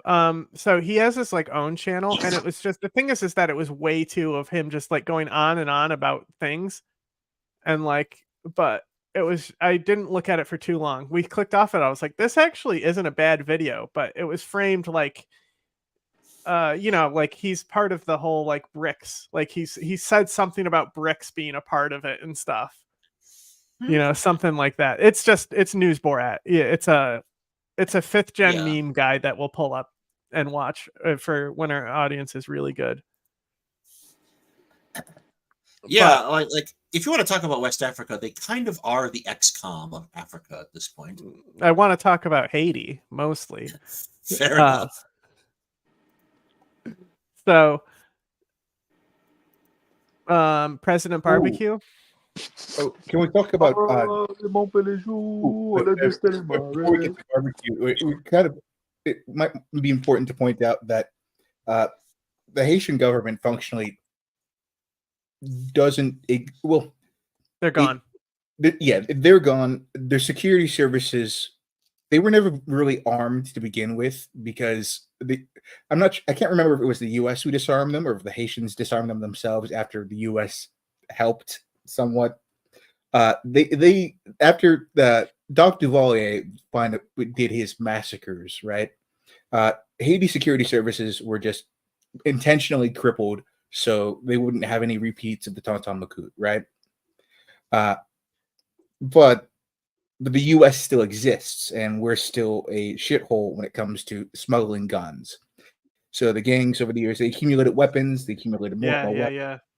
I think that's a And really the good Haitian point. police were still using pistols. They didn't have bulletproof vests until like 2 years ago, and they didn't have AR-15s and assault Oh, I rifles. forgot I until can't last Google. year. Can't Google and pull up references of all their American guns because my fucking internet crashed because I wanted to pull up a Google Dean Hick Miatar meme. Oh, it was a great meme. I saw it. It's one of my go-tos. That's why it's saved in my meme folder. So the church is also a big part of this as well. So like the church in Haiti helps through commuting. They communicate like basically it's like Qatar, right? It's like we can't talk to Al Qaeda directly. We're too good for that. It's literally against our policy. So it's a naughty thing to do. So we work through the church and things like that. So that's going to be the key thing, is seeing what's going to happen next. But as we were saying, like there's nothing like what's the imperial interest for Haiti, because people want to say, because obviously it has suffered from imperialism, but there is a whole narrative that it's just United States imperialism that's destroying Haiti, right? But if Haiti stabilizes, what happens? Like what's the point of keeping it destabilized? There's nothing to extract. Well, yeah. Like I said, they're out of trees. They do have a lot of tree planting programs, though. Not enough. That'll be excellent in 60 years for them. Like their main manufacturing base is like literally where I don't know, India was 30 years ago, just t-shirts and shit, right? There's nothing to extract except, actually, we would literally only benefit from stabilizing Haiti at this point if you want to actually make use of its fairly large population. So it doesn't really make sense for, I guess, the typical imperialist designs. But like, just straight up and to the point, the U.S. doesn't give a shit about Haiti. Yeah. And I think that's another thing, is just like, why should people care about it other than these are human beings, But it's like, how people are. I mean, look at some of the people they already support and the things that they support here, right? So it's like, it's at the end of the day, it's like, how does this affect me? Like, am I still, is it going to make my Starbucks coffee more expensive? And to the average person, they probably, who knows if they even know where Haiti is on a map, right? Let alone like what's going on there in the crisis. I feel like there's got to be enough Haitians in the United States, and like so like there is a lot. So like New York has little Haiti, obviously this Florida and New Orleans have Haitian, and then also Massachusetts also has a big Haitian influence. So. But I mean, the other thing too is like, I also feel like I don't know if it was just me. I was quite young at the time, but in 2010 when the earthquake was happening, I felt like there was a very. This was in Canada though. I lived in Canada at the time when I was young, and there's a lot of Haitians in Canada. But I felt like in general there was like this very jolted response from both the U.S. people in the U.S. and Canada who wanted to help people in Haiti. I don't know. Oh yeah, we're kind of schizophrenic like that, in the sense that we'll see a natural disaster. And as long as it's on our television screens, we'll say, "Hey, we should stop that.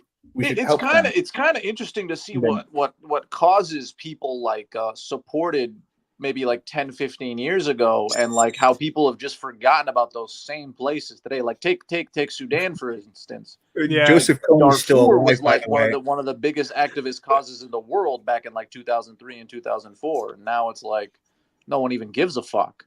Joseph Kony put in the infant in infantry. It's infantante.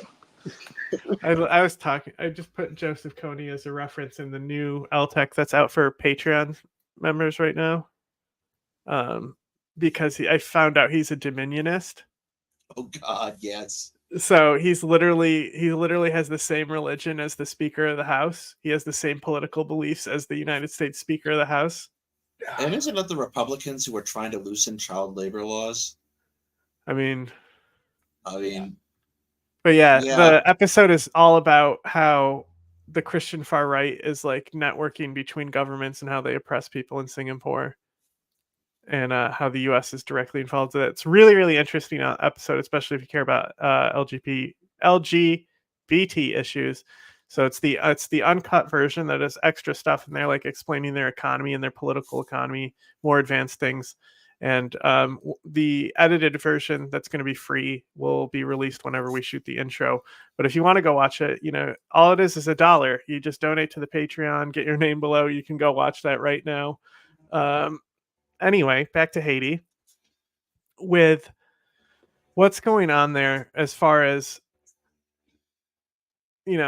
the ability to form a stable thing, it's also a matter of like economic recovery.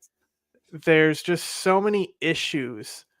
Like, I don't like, it's not like Africa, these African nations that are in dire fucking humanitarian crisis and stuff, they still will have Wagner and shit there because they have something that these people need. So Something to exploit mhm. in the So- case of Wagner. And yeah, I think that is the thing. Like a stable Haiti is going to require a choice of like almost a concept of angel investors, like someone who decides to set Mhm. something up in Haiti to make it economically viable. Because The if there church isn't, does a lot of work there, the French church, but yeah, if there isn't an economic viability to it, then I don't really see the situation changing. yeah. And most Americans probably think Haiti is in Africa. Well, I was joking the other day that Kenya has every right. It's its imperialist ambition, right? That's their empire technically in Haiti, right? Because like if you're doing like the Roman thing, they claim so much, right? Like I think Kenya has more legitimacy invading Haiti than Russia does Ukraine. Obviously joking, but now I think just because of the gangs always, well, not always, but especially being a part of the government now, like like they have to do something to be part of the economy. So we can't take out the gangs because they're the only ones actually making money at the same time. Like I was about to say the rice crisis. Now this is another thing. This is like, so the rice that comes in on this aid, right? So it's controversial, but I wish I could fucking pull up another tab. But there's like a lot of arguments against the rice aid given to Haiti because it's caused the rice crisis, because people stopped depending on it basically, government aid made them lazy is kind of the argument going on that they're blaming for the rice crisis.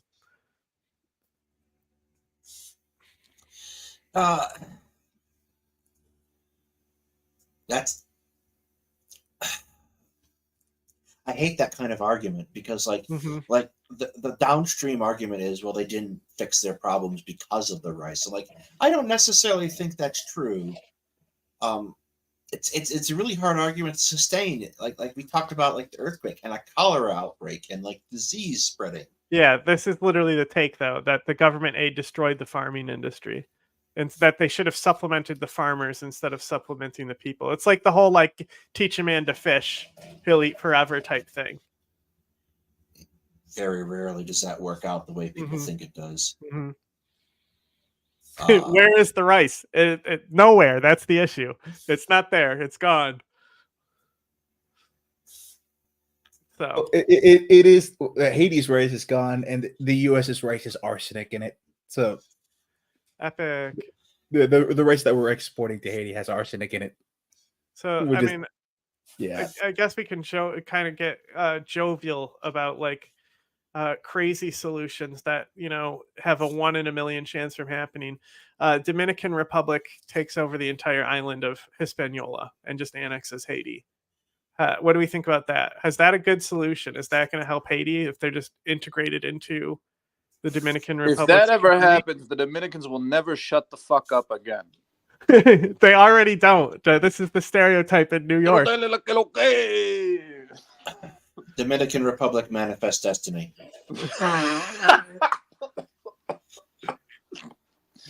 Holy shit. I mean, Could why you else would they imagine? be invading, right? Poppy What are they is going to mine, invade Poppy. for?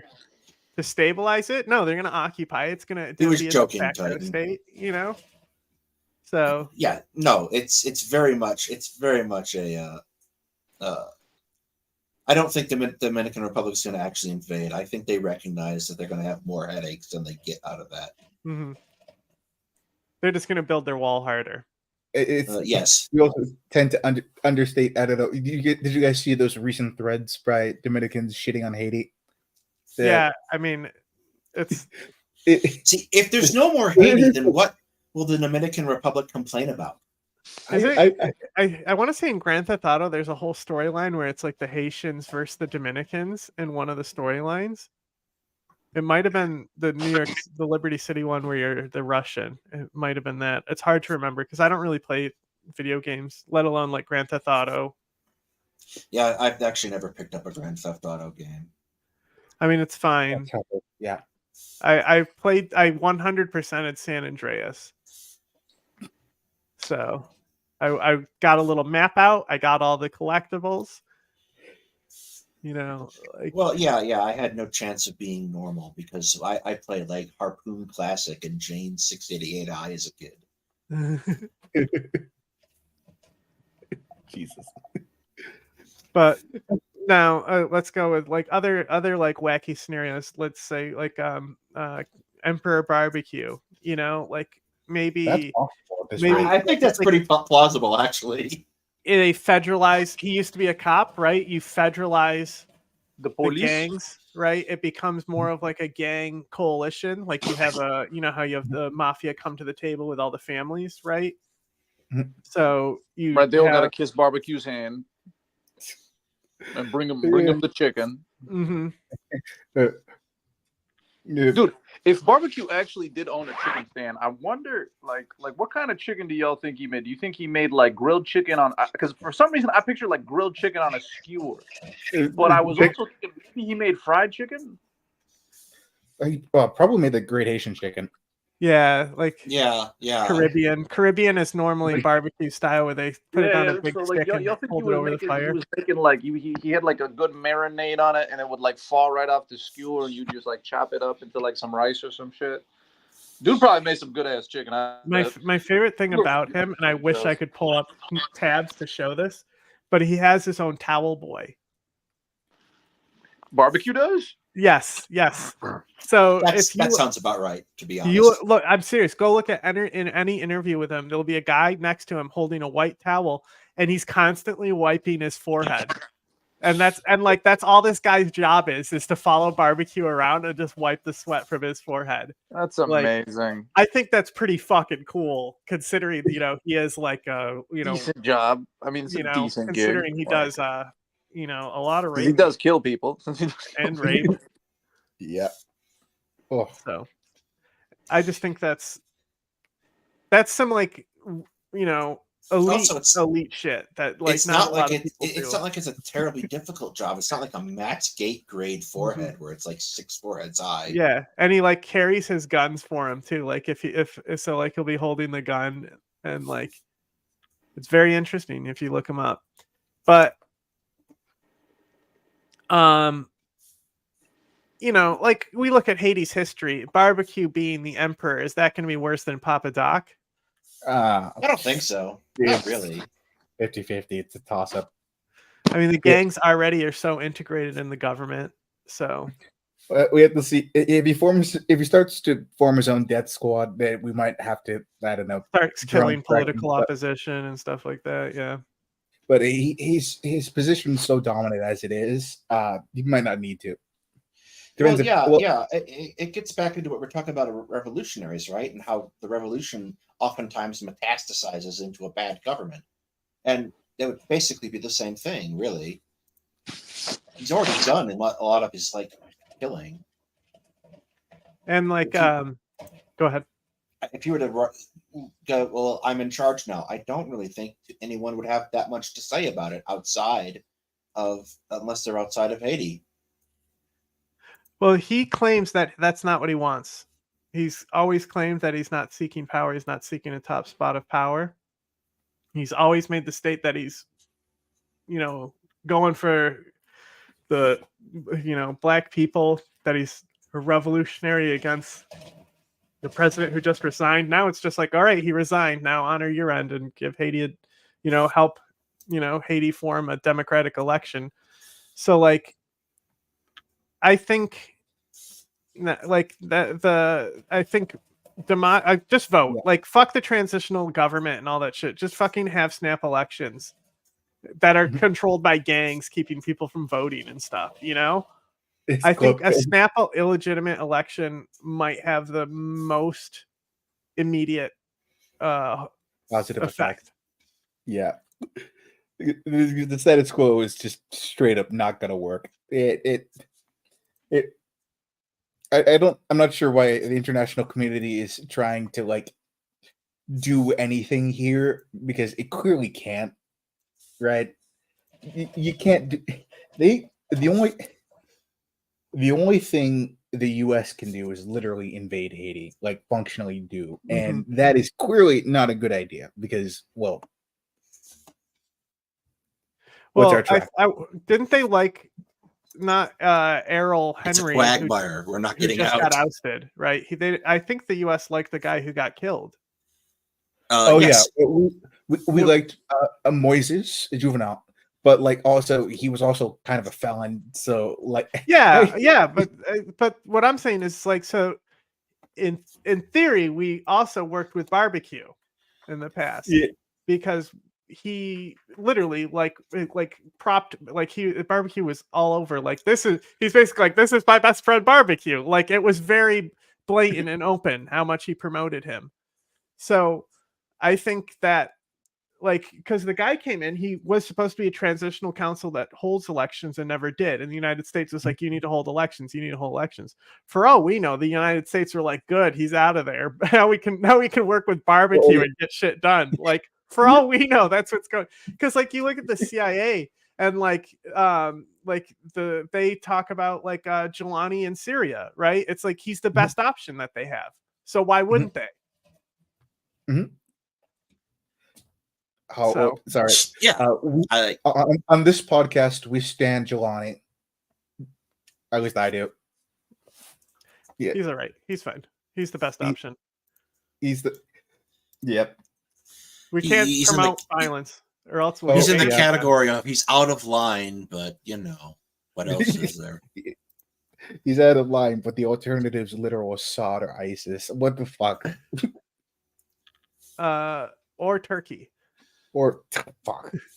So then we also, an occupation by the United States. If a United States went in, actually did an occupation, probably pretty unlikely, but like, what do we think would be a result of that scenario? Would we see stability from that, or that continue? I think it would be UN 2004 on steroids.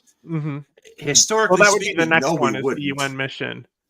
It would be, that's what the United States would be. So it would be a UN-backed mission that the United States, make sure that they're using Africans because they don't want to see white people pointing guns at Haitians.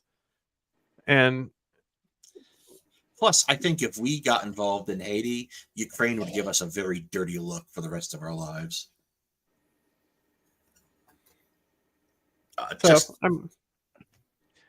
What else? Go ahead. I'm not even sure if at this point, if we could throw together a coalition, but there's no way we could really get them into Haiti without actually making it look like an honest to God invasion, right? Because we can't just land at the ports, because we have to show up in military vessels, and they'd see a bunch of gray ships and think, oh, the fucking Americans are here again. Fuck those guys, let's shoot them. Or we cross the Dominican Republic's borders, and well, that just looks worse, right? Because of the whole little genocide thing that the Dominicans did a few decades ago. Predator drones. You will never see it coming. Oh, I'm gonna use Predator drones. That would. Okay, we look. My resolution: airstrikes. Bomb them. Bomb them. Keep bombing them. Bomb them again and again. Oh, yeah, that's probably what it would boil down to. Even in support of an African coalition or even if we were spearheading a bunch of African peacekeepers, which would necessarily have to happen to actually get them in there in the first place, it's just not going to look great.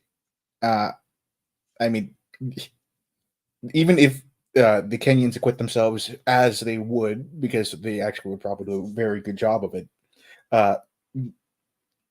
there's no good way to spin what would functionally be an invasion, right? At this point, even if it's an invasion to throw out gangs who are dominating infrastructure.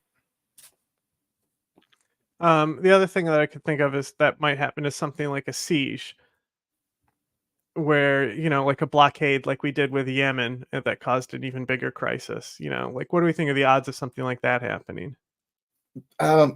Very low, unless Trump gets elected and there's like a single refugee boat that crosses towards Florida, and then predictable results from America's.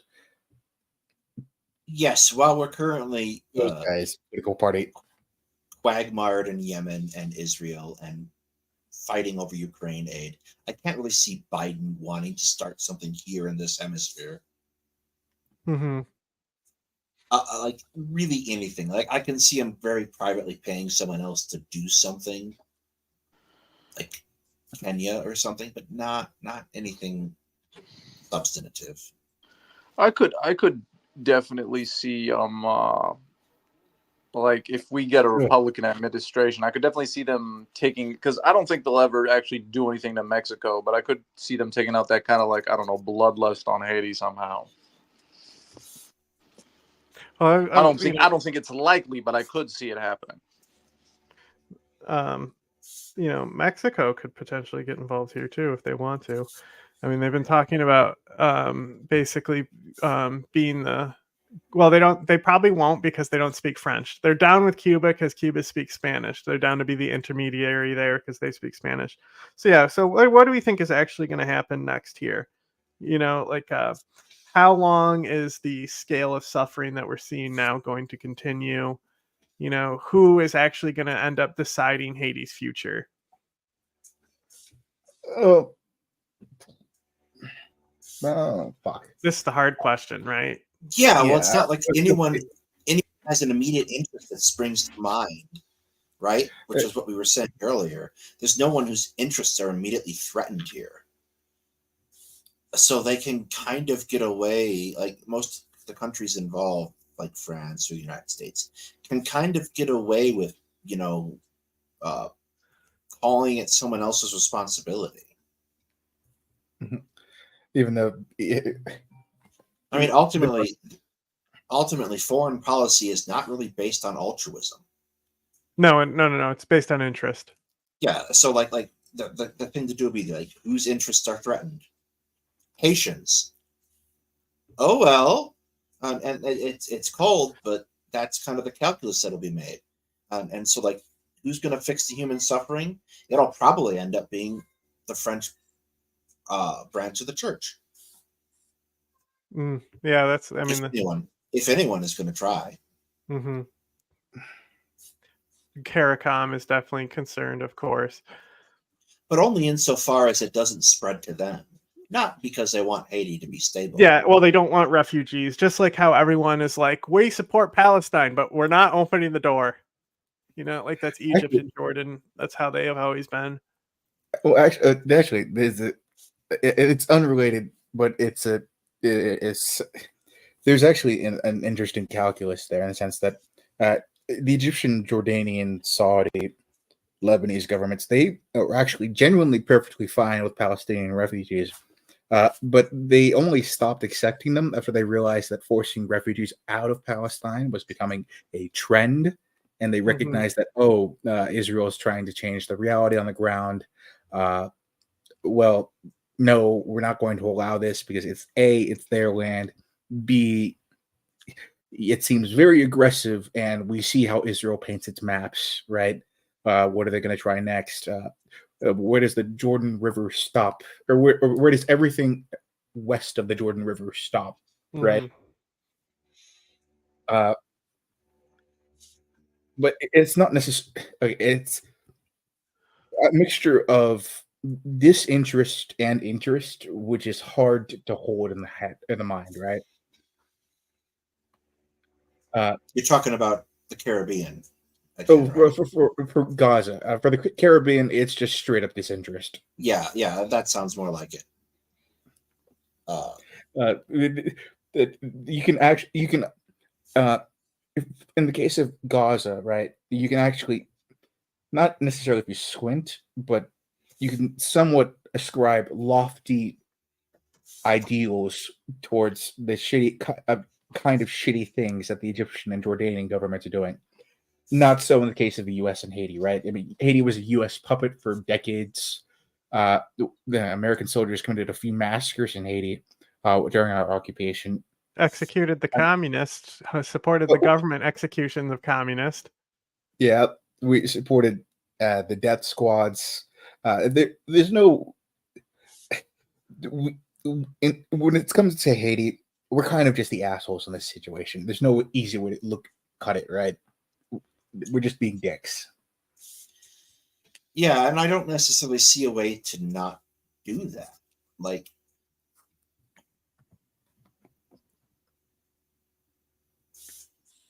it's inarguable that Haiti would not be here if it wasn't for us. And it doesn't seem like doing the same thing we've been doing is going to get them out of the situation. Yeah, because it's like we could have helped out a year ago. I mean, we could have done a lot more a long time ago, and put it in a condition where it could thrive. Well, this not is thrive. ongoing since 2018, which means we've been this explicit situation. We've been watching and going, I don't know, for close to a decade and just now. the fact that it's on the tectonic plate and ravaged by earthquakes, bad earthquakes constantly. It's really hard to build a house on a grain of sand, But to Fudge's most recent question, nobody's blamed wokeness yet, but they've blamed a lot of skin color or melanin. Yeah. So, that's the thing is that they always say, because they look at Haiti, and then you have the cannibalism accusations that come in, which or the kind of the cultural fear around voodoo that we tried to create in the United States. Yep. Actually, the Dominican Republic's probably the most vocal about the race disparity here, right? Because under Trujillo, they have made a whole big point of saying, "Oh, we're whiter than Haiti, so we're better than Haitians," right? That was an entire thing that played into the genocide. He straight up wanted to make Dominican Republic or the DR as white as it possibly could be. That was an entire policy plank that he had. And it spilled into DR's education system, and a lot of Dominicans believe it. It doesn't actually track with reality or data, obviously, right? If you compare Haitian Americans to Dominican Americans, Haitian Americans actually outperform Dominican Americans when it comes to household income. But it's clearly, it's just straight up American style brainworms, essentially. Yeah, it's classic racism, writ large. And even there's even still racism within Haiti, because they want to say it's like a black nation, right? Also, you want to talk about a white genocide? Let me tell you something about Haiti. No, but seriously, the Haitians ride with the Poles and not for the French. Yeah, Congratulations, we have all been canceled. Yeah. So anyway, like that, there still is and that's what I say. Like, people think Afghanistan is it's just the whole 5 races thing that the American census recognizes so stupid. because you go to Afghanistan and it just breaks down immediately who's what, and that's It breaks like, down immediately everywhere. yeah, like, Buddy, you literally there's- just have to come to my family reunion. It'll break down everything. Never mind my family reunion. Just sit down and have dinner with my family once. It'll break down everything. Just me, my parents, and my siblings, and it'll break down everything you know about race.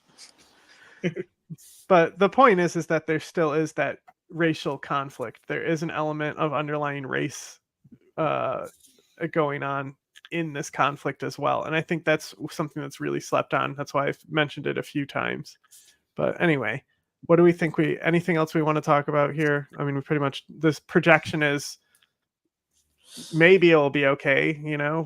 I think the church being probably the morally best stabilizing force involved.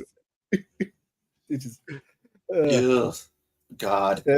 I think the summary for this episode might be just a wave of the hands and a depressed sigh. Fine, send in the Chomo Patrol. I guess. So I'm sorry. I'm sorry, Catholics. I'm sorry. I just had to. It's